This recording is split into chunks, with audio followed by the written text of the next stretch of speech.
The first World Cup had just 13 teams. The 2026 World Cup has 48. And FIFA isn't done yet. There's now a serious plan on the table to make the 2030 World Cup even bigger. Much bigger. So, how did the tournament balloon from a tiny gathering into the largest sporting event on Earth? And what are the actual rules behind every expansion? Let's walk through it, step by step. The tiny beginning. Go back to the start. The first World Cup, in 1930, featured just 13 teams playing 18 matches. That was it. For decades, the tournament grew slowly. It settled at 24 teams for a while. Then came the first big modern jump. In 1998, the field grew from 24 to 32 teams under then FIFA president Sepp Blatter, producing 64 matches. That format held for 24 years, all the way through Qatar 2022. So for nearly a quarter of a century, 32 teams felt completely normal. Then,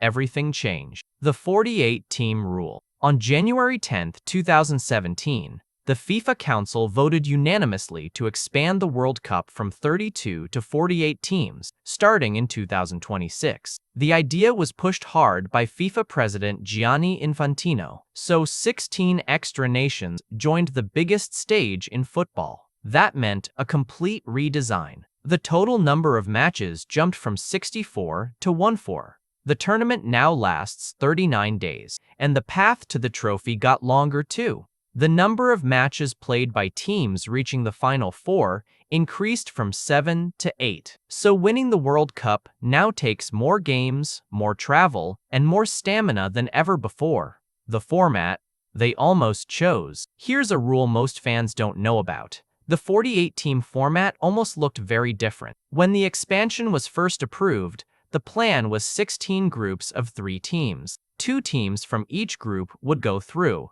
But that idea had a big flaw. Critics argued that 3-team groups significantly increased the risk of collusion. In the final group game, 2 teams could quietly agree on a score that knocked the third team out, so FIFA scrapped it. In March 2023, they finalized the format as 12 groups of 4. This choice took into account team and fan experience, player welfare, and sporting integrity. Crisis avoided. Why? They really did it. Now the honest part. Why expand at all? FIFA says it's about global inclusion, giving more nations a real shot. And that's partly true. But there's a bigger reason. Money. More matches mean more broadcast windows, more sponsorship, and more ticket sales. FIFA is expected to generate roughly $11 billion in total revenue from the 2026 tournament, driven largely by broadcasting rights. So expansion grows the game and fills the bank. Both things are true at once. The future rules. Here's the latest, and it's wild. The expansion isn't stopping. FIFA has confirmed that both the 2030 World Cup and the 2034 World Cup in Saudi Arabia will keep the 48-team format. But there's more. South America's football body, CONMEBOL, has formally proposed expanding the 2030 World Cup to 64 teams as a special one-off for the tournament's 100th birthday.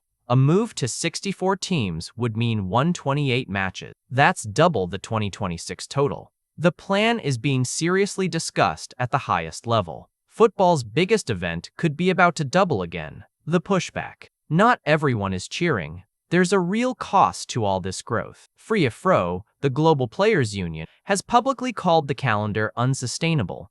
Stars like Rodri have even spoken about the possibility of strikes. More teams mean more games, more strain, and more injury risk in an already packed year. So while the tournament gets bigger, the players carrying it are pushing back hard. So that's every World Cup expansion rule, from 13 teams to 48, and maybe soon 64. Now I want your honest verdict. Pretend you're sitting in that FIFA boardroom. The vote for a 64-team World Cup is in front of you. Do you raise your hand for yes, or slam it down for no?